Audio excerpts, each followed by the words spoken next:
Question number 11, इधर देखो question number 11, A line is, देखो क्वेश्चन को ना फील करो तभी आपकी समझ में क्वेश्चन आएगा। और एक मेन चीज होती है, अगर आप क्वेश्चन को फील कर रहे हो ना तो सारे के सारे क्वेश्चनों का एल्गोरिथम आपकी समझ में आ जाएगा। इसमें दिया हुआ है a line is perpendicular to the line segment joining the point. आपको एक लाइन सेगमेंट दी हुई है ऑलरेडी और इस लाइन सेगमेंट के दो जॉइनिंग पॉइंट यहाँ पे गिवन है, जिसमें से एक आपका कोऑर्डिनेट है 1,0 और एक पॉइंट की जो कोऑर्डिनेट है वो है 2,3। ठीक बात। अब आपको दिया ये है कि यहाँ कोई एक ऐसी लाइन है जो इस लाइन पे परपेंडिकुलर है, ये इस तरीके से। ठीक बात। अब ये जो लाइन है ना, ये जो इस पे परपेंडिकुलर है, इस लाइन ने इस लाइन को तो कहीं ना कहीं सेक्शन बनाया ही ना। जिस रेशियो में सेक्शन बनाया है वो रेशियो के वन है 1:n। अब देखो इस लाइन का आपको वो बताना है, लाइन L का, इसे आप L मान लो। इस L लाइन का इक्वेशन देना है। तो आप एक चीज समझ लो कि किसी भी लाइन का इक्वेशन आपको तब आप दोगे जब कम से कम आपको इसका एक पॉइंट पता हो और उसकी स्लोप पता हो। तो देखो ये लाइन अगर इस पे परपेंडिकुलर है तो जो इसकी स्लोप होगी ना उसको अगर हम -1 के अपॉन में ले लेंगे तो वही इसकी स्लोप होगी, क्योंकि दोनों लाइन आपस में परपेंडिकुलर है। और परपेंडिकुलर का केस होता है m1 × m2 = -1। तो एक तो स्लोप तो यहां से निकल जाएगी। अब इस लाइन पर कोई एक पॉइंट मिल जाए तो ये जो पॉइंट निकल के आएगा इंटरसेक्शन पॉइंट x, y वाला, ये भी तो इस लाइन पे ही आएगा। तो हम इस पॉइंट को निकाल लेते हैं कि इस वाले पॉइंट के सेक्शन क्या है। तो बाई सेक्शन फॉर्मूले से आप इसे करेंगे और जो आपका सेक्शन फॉर्मूला होता था उसमें आपका x कोऑर्डिनेट निकालने का फॉर्मूला होता था m1x2 + m2x1 / m1 + m2। Clear है। अगर आप इसको इसमें रख देते हो, ये जो m1 और m2 है ये आपके ये रेशियो हो जाएंगे, ये m1 ये m2 और ये x1 x2 ये आपके यहाँ से आ जाएंगे, ये x1 है और ये x2 है। जब आप इसको इसमें रखते हो तो ये m1 आपका 1 है और x2 आपका 2 है प्लस m2 आपका n है और x1 आपका 1 है। और जब आप m1 और m2 को ऐड करोगे तो 1 + n, ये आपका x कोऑर्डिनेट निकल गया ये वाला। और अगर आप y निकालते हो तो m1 y2 यानी कि 1 × y2, y2 = 3, n × y1, y1 है आपका 0 अपॉन में 1 + n। जब आप इसे सॉल्व करोगे तो ये आ जाएगा 3/1 + n। इस तरीके से आपके ये वाले पॉइंट आ गए। x कोऑर्डिनेट तो आ गया आपका ये, दिस इज 2 × 1 = 2 + n अपॉन में n + 1 कोमा, और y निकल के आ गया आपका 3/1 + n। ठीक है भाई। अब आपको ये जो पॉइंट है ये इस लाइन पर भी है और इस लाइन पर भी है, इंटरसेक्शन है। This point is the intersection of both line. इस पॉइंट के कोऑर्डिनेट आपको पता है, इसकी स्लोप भी आपको पता है, तो आप कौन सी फॉर्म लगाएंगे? पॉइंट स्लोप फॉर्म या स्लोप पॉइंट फॉर्म, जो भी आपकी होती है इक्वेशन ऑफ लाइन की, वो होती है y - y1 = mx - x1। लेकिन ये जो आपका m है ना, ये कैसे निकलेगा? ये निकलेगा m निकलेगा -1 में स्लोप ऑफ किसकी? स्लोप ऑफ ये वाले पॉइंट। इसको आप a मान लो, इसको आप b मान लो, यानी कि आप यहाँ लिखोगे स्लोप ऑफ ab। और अब a और b दो पॉइंटों के बीच में स्लोप निकालने का फॉर्मूला क्या होता है? Yes, slope of ab = y2 - y1 / x2 - यानी 3 में से 0 माइनस करोगे तो 3 और 2 में से 1 माइनस करोगे तो 1, तो यानी कि 3 आ गई। अगर आप यहाँ पे आप स्लोप निकालोगे m = तो -1/3 हो जाएगी। ठीक है, यहाँ पे रख दो। तो ये हो गया y - y1 = 3/1 + n is equal to -1/3 x में से माइनस कर रहे हो इसको, ये आपका 2 + n अपॉन में n + 1। थोड़ा इसको ओपन करना पड़ेगा आपको। ये इसे जब आप इससे क्रॉस मल्टीप्लाई कराओगे तो क्या हो जाएगा? ये हो जाएगा आपका। आप चाहो तो यहाँ पे भी छोड़ सकते हो इक्वेशन, लेकिन अगर आप इसको ax + by की फॉर्म में लिखना चाहो तो आप लिख सकते हो। नहीं, कोई जरूरी नहीं, आप यहाँ पे भी छोड़ सकते हो, लेकिन अगर आप इसे ओपन कर सकते हो तो ज़्यादा बेटर रहेगा। ठीक है, कोई प्रॉब्लम नहीं है, आप इसको एलसीएम लेकर के सॉल्व कर सकते हो। अदरवाइज आप ऐसा करिए, y को इसको ऐसे ही रहने दो, y - 3/1 + n। ठीक है, इज इक्वल टू इसको अंदर कर दो तो ये हो जाएगा -x/3 और प्लस के, ये माइनस माइनस प्लस, तो इधर हो जाएगा 2 प्लस n अपॉन में 3n प्लस 3, ठीक है ना। अब आप ये वाला x जो है उसको इधर ट्रांसपोज कर दो, तो ये प्लस का हो गया x अपॉन 3, ये y पहले से ही प्लस का है, इधर की वैल्यू बच रही है 2 plus n upon 3n plus 1, और ये वाला जो माइनस का है उधर जाएगा तो प्लस के 3 अपॉन 1 प्लस n, ठीक है ना। अब आप इसे अब छोड़ सकते हो, कोई प्रॉब्लम नहीं है, क्योंकि अब आपका x plus y is equal to c की फॉर्म में आ गया। अब आप इसको और करना चाहो तो आप इसका एलसीएम लेकर के इसे सॉल्व कर देना, आपका आंसर आ गया। यही आपकी इक्वेशन ऑफ लाइन होगी, ठीक है ना। इतना आप करते हो तो आपको पूरे नंबर। क्वेश्चन नंबर 12 में है find the equation of A line that cuts of equal intercept on the coordinate axis and passes through the point 2,3। मतलब इंटरसेप्ट आपको ऑलरेडी गिवन है, इक्वल इंटरसेप्ट। मैंने उस दिन आपको बताया था कि इंटरसेप्ट क्या होते हैं। आप मान लो कि इंटरसेप्ट, आप कोई भी एक चीज ले लो, आपने सपोज करो ए ले लिया, आपको हमने लिखाया था कि जो इंटरसेप्ट फॉर्म होती है इक्वेशन ऑफ लाइन की, equation of line in the form of intercept, तो वो आपकी होती है x upon a plus y upon b is equal to 1। ये a इंटरसेप्ट होता है x एक्सिस पर, b इंटरसेप्ट होता है y एक्सिस पर। अब इसने बोला कि दोनों के दोनों इंटरसेप्ट सेम है, तो इसका मतलब है कि आप जितना a का है उतना ही इंटरसेप्ट आपका b का भी है, ठीक है ना। अब आप ये डिफरेंट नहीं है, चाहे आप दोनों को b ले लो, पर दोनों के दोनों सेम लेने हैं, तो इस तरीके से आ गया। अब हम अगर यहाँ से एलसीएम, या फिर मैं एलसीएम लूँ, अदरवाइज मैं यहाँ से आपसे कहूँ कि भाई मैंने तो इसे कॉमन ले लिया a को नीचे से, तो अंदर बचेगा x plus y is equal to 1।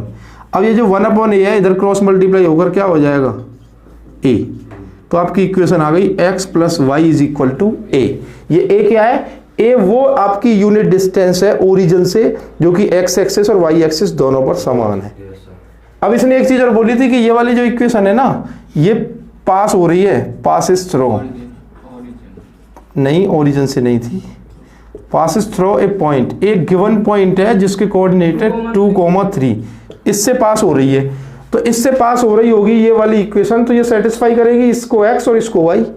तो इन दोनों कोऑर्डिनेट्स को as a x and y जब आप इसमें सब्स्टिट्यूट करोगे तो 2 प्लस 3 इजकल टू a, तो आपको क्या होगा, a की जो वैल्यू है वो निकल के आ जाएगी 5, और उसके बाद आपकी जनरल इक्वेशन ये थी, अब आप इसमें रख दो, तो आपका आंसर हो जाएगा x plus y is equal to 5। This is the equation of line in intercept form, ठीक, okay, note it down.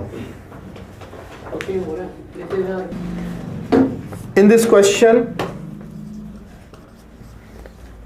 find the equation of line passes through the point 2,2 and cutting off intercept on the axis whose sum is 9। मतलब जैसे कि जो equation of line है ना आपकी intercept form क्या होती है, आपकी जो इंटरसेप्ट फॉर्म है वो ये होती है x upon a plus y upon b is equal to 1। अब इसमें उसने क्या बोला है कि ये क्या है, these are the intercepts on the x axis and y axis. इन दोनों के बारे में उसने एक रिलेशन दिया है कि इन दोनों का जो एडिशन है a प्लस बी वो कितना है, 9 है, ठीक है। अगर मैं यहाँ से b की वैल्यू या मैं a की वैल्यू निकाल लूँ तो वो 9 में से ये a जाके क्या हो जाएगा, माइनस, समझ में आ गई ना। 9 माइनस a हो गई किसकी वैल्यू, b की। तो इसमें आप जब इसको रिप्लेस करोगे b को a की फॉर्म में, तो ये हो जाएगी आपकी equation x upon a plus y upon 9 minus a is equal to 1, ठीक है ना। अब उसने बोला है कि ये जो इक्वेशन है ये पासिस हो रही है एक पॉइंट से। जब आप इस इक्वेशन को पासिस कराओगे, passes through a given point, passes through a point, क्या पॉइंट दिया है, 2,2। जब आप इससे पास कराओगे तो आपकी इक्वेशन क्या होगी, फिर आपकी इक्वेशन होगी 2 अपॉन ए प्लस वाई को रिप्लेस करोगे 2 से, तो 2 upon 9 minus a is equal to 1, ठीक है, ठीक है ना। अब आप इन दोनों का जब एलसीएम लोगे तो ये हो जाएगा a 9 माइनस ए, ये इधर जाएगा तो ये हो गया 9 2 18 minus 2a plus 2a is equal to 1। 2a से 2a कैंसिल हो जाएगा और ये उधर जाके 18 is equal to 9a minus a square. तो क्वाड्रेटिक इक्वेशन बन जाएगी अब आपकी ये। क्या बनेगी quadratic equation? a² minus 9a plus 18 is equal to 0। इसको जब आप फैक्टराइज करोगे 6 और 3 इसके फैक्टर आएंगे, तो ये a के 2 फैक्टर आएंगे। कौन कौन से? 6 और 3। ठीक है, दोनों के दोनों ही पॉजिटिव फैक्टर आएंगे, क्योंकि 6 और 3 को जब आप ऐड करोगे तो आपका 9 आएगा। अब जब दोनों फैक्टर a के आई गए हैं तो b की वैल्यू निकालना इजी है। आपकी जो b की वैल्यू थी वो 9 में से माइनस हो रही थी, तो 9 में से जब आप 6 माइनस करोगे तो 3 आएगा, और 9 में से जब आप 3 माइनस करोगे तो 6 आएगा। मतलब जब आप a की वैल्यू 6 लोगे तो आपके b की वैल्यू कितनी आ गई? 3। और जब आप a की वैल्यू कितनी लोगे? 3 लोगे तो b की वैल्यू कितनी आ जाएगी? 6। अब इन दोनों कंडीशनों में आप इक्वेशन को अब बता दो इक्वेशन क्या है। हाँ, ये आपकी इक्वेशन। ठीक है, तो x अपॉन a यानी कि x upon 6 plus y upon b यानी कि 3। अब आप इसमें से नहीं ले सकते, इसे लोगे या तो इक्वेशन ये होगी आपकी, और या फिर x upon 3 plus y upon 6 is equal to 1, या इक्वेशन ये होगी। यही आपका इक्वेशन ऑफ लाइन है। ठीक है, नोट इट डाउन। स्टार्ट करने वाले हैं 14 question. In this question find equation of line throw the point 0,2। आपने जो इक्वेशन ऑफ लाइन बतानी है उसका एक गिवन पॉइंट दे दिया, उस लाइन से जो भी पास हो रहा, लाइन जिससे पास हो रही है दैट इज 0,2। ठीक है, अब making an angle of 2π/3 with the positive direction of x axis, this is the what? Inclination angle theta कितना है? 2π/3। और जब आपको थीटा गिवन होता है तो स्लोप निकालना आसान है, m = tan थीटा, यानी कि tan 2π/3, और tan 2π/3 का मतलब होता है tan 120 डिग्री, और tan 120 को जब आप ओपन करोगे तो ये आपका आ जाएगा tan 90 + 30। ठीक है, तो ये जाएगा माइनस के cot 30 डिग्री में, एंड दिस इज माइनस के √3। ओके, अब आपको स्लोप पता है, एक पॉइंट पता है, इक्वेशन ऑफ लाइन बतानी है, तो विनीत क्या करेंगे? Yes, equation of line is equal to y minus y1 is equal to mx minus x1।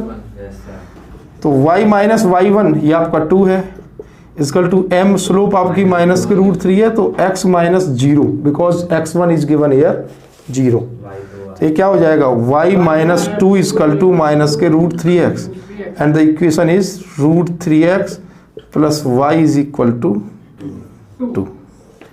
This is the answer. Of करना। देखिए इसका जो सेकंड पॉइंट है आपके क्वेश्चन 14 का, इसमें दिया हुआ है also find the equation of line parallel to it. ये जो लाइन है, ये जो लीनियर लाइन है, इसी के पैरेलल एक और लाइन आपको खींचनी है, एक और लाइन आपको ड्रॉ करनी है जिसका इक्वेशन बताना है, और उसका दिया हुआ है क्या? Passing point.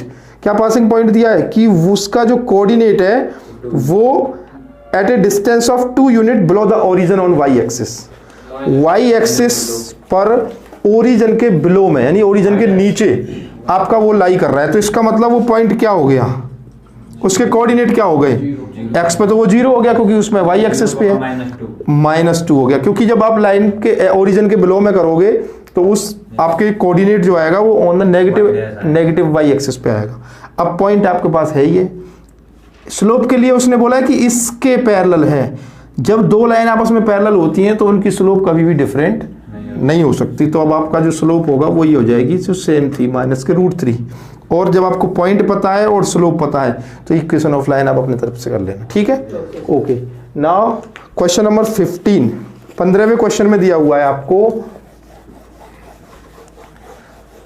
देखिए, the perpendicular from the origin to a line. देखो ये बहुत अच्छा क्वेश्चन है, 15वां नॉर्मल फॉर्म का क्वेश्चन है, because the perpendicular from the origin to a line. देखो इस तरीके से है, ये आपका कोऑर्डिनेट प्लेन है, और सपोज करो कि ये कोई आपकी लाइन है। अब आपके ओरिजिन से जब आप इसमें परपेंडिकुलर डालते हो,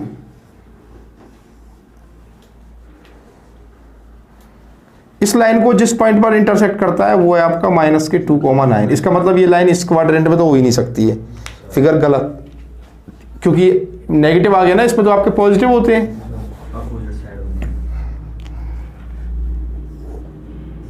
इधर है वो लाइन, यूं है, सपोज करो वो यहाँ है, यहाँ से आपने कोई परपेंडिकुलर डाला, ये हो गया -2,9, ठीक है। अब इसमें हो क्या रहा है, find the equation of line, बस यही चीज दी हुई है आपको, कोई दिक्कत नहीं है। इस ओरिजिन से यहाँ पे परपेंडिकुलर डाला और इस लाइन की इक्वेशन बताओ, ये जो लाइन है। तो एक चीज पता तो आपको चल गई कि पॉइंट तो आपको पता चल गया, बस स्लोप और पता चल जाए।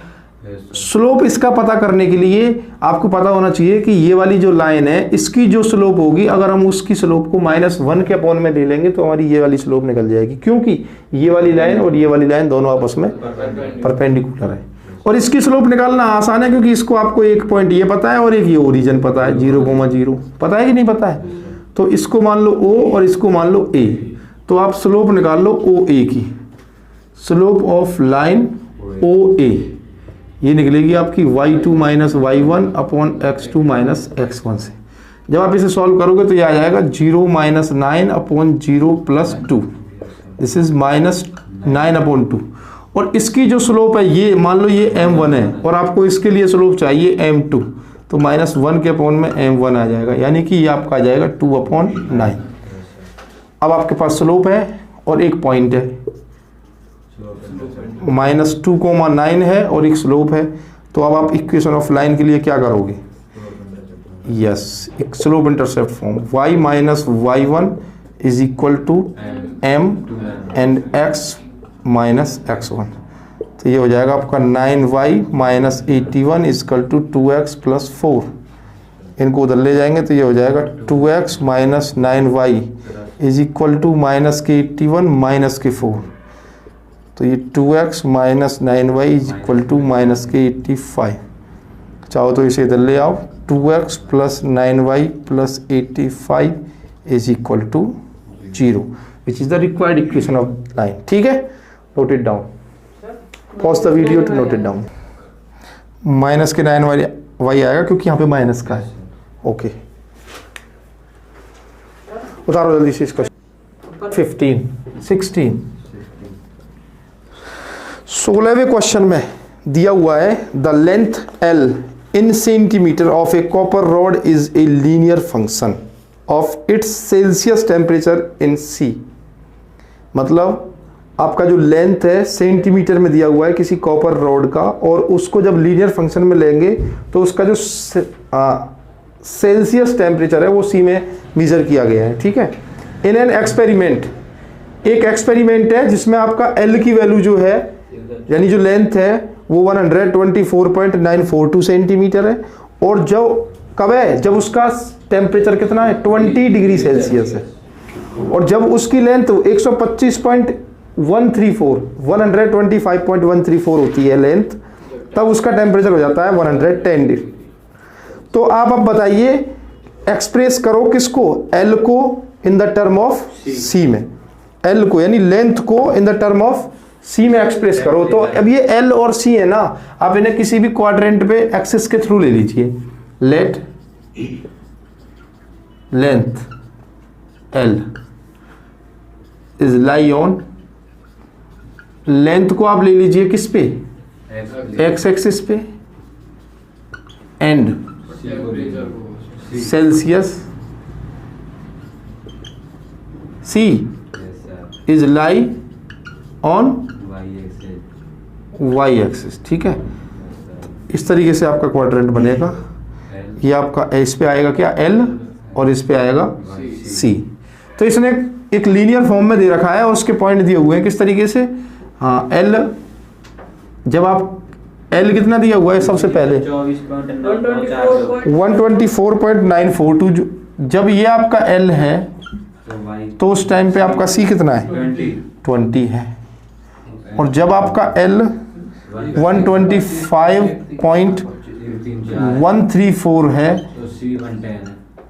110 आपका C है। इसे आपको एक्सप्रेस करना है, तो आपको 2 पॉइंट के बने यहाँ पे, एक कंडीशन ये है और एक कंडीशन ये है, ठीक है।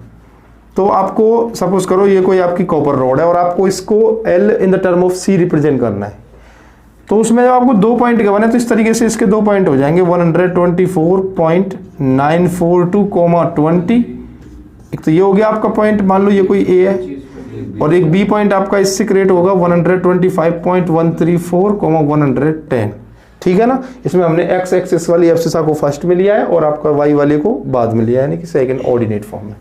अब 2 पॉइंटों से रिप्रेजेंट करना है आपको। आपकी फॉर्म क्या होती है? 2 पॉइंट फॉर्म। 2 पॉइंट फॉर्म होती है आपकी, आपको इस फिगर को रफ कर दीजिए, y minus y1 is equal to y2 minus y1 upon x2 minus x1, फिर x माइनस x1। इससे रिप्रेजेंट करते हैं जब आपको 2 पॉइंट के बने। क्योंकि आप ये समझ लीजिए ये y और x नहीं आएंगे अब, क्योंकि अब ये y और x को हमने रिप्रेजेंटेशन दे रखी है। आपका जो L था वो आपका x एक्सिस पर था और ये y पर था, तो ये जहाँ पे y आएगा वहाँ पर तो क्या आ जाएगा? c, यानी c minus y1 is equal to y2 minus y1 upon x2 minus x1, और इधर आ जाएगा आपका L माइनस x1। तो c माइनस y1, इसमें देखिए y1 क्या है आपका? y1 है आपका 20 इजकल टू 110 माइनस 20 अपॉन में 125.134 माइनस 124.942। पोस्ट करिए इसे, माइनस करिए इसे 125.134 में से 124.942 को माइनस करिए। c माइनस 20 इजकल टू कितना बच रहा है? ये इधर आ जाएगा आपका L माइनस 0.192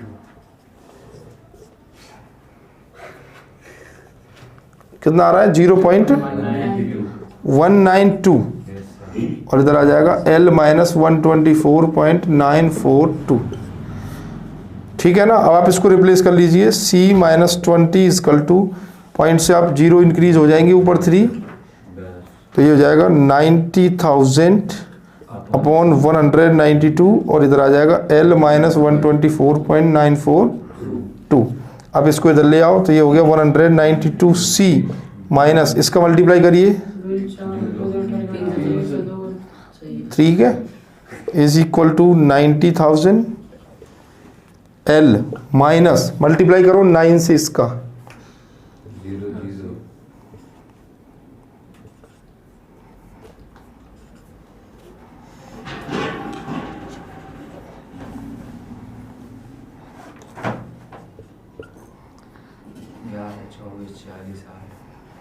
वन 0 आ जाएगी, क्योंकि इसमें 4 0 है तो इसमें पॉइंट भी है, ठीक है। इस तरीके से ये आ गया। अब आप इसको रिप्लेस कर लो L को इधर, तो ये आपका आ जाएगा, या फिर आप इसको इधर रिप्लेस कर सकते हो 90,000 L minus 192c is equal to, ये इधर आपका नेगेटिव का है माइनस के 3840, और ये वाली नेगेटिव वैल्यू जब इधर आएगी तो किसकी हो जाएगी? प्लस की 112 एंड 44680। अब इसमें से इसको माइनस करिए रफ नोटबुक में, कितना आ रहा है? अच्छे से इसको माइनस करिए विदाउट मिस्टेक।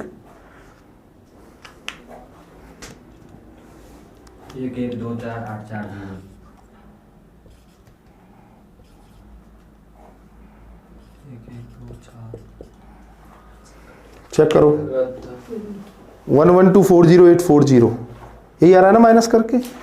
अब इसमें से देखो अभी आंसर शीट से आंसर नहीं मैच होगा, क्योंकि यहाँ पे कॉमन हो सकता है कोई चीज, आप यहाँ से कॉमन निकालो, क्योंकि सारी की सारी वैल्यूज में आपका 11200 कितना आ रहा है माइनस करके? 2 के बाद भी 0। देखो ये 0 से 0 माइनस करोगे, 8 से 4 माइनस करोगे 4, 16 में से 8 करोगे तो 8, 3 में से 3 जाएगा तो 0, उसके बाद फिर यहाँ क्या बचेगा? 4 बचेगा, 4 2 1 1, यही तो सही है। ओके, अब आप इसमें से कॉमन ले लेना कुछ भी, कॉमन लेकर के आप उसको इधर से कुछ कॉमन लेना और उसका डिवाइड दे देना इधर, तो जो वैल्यू बचेगी वही आपका आंसर है। ठीक है, pause the video to note it down.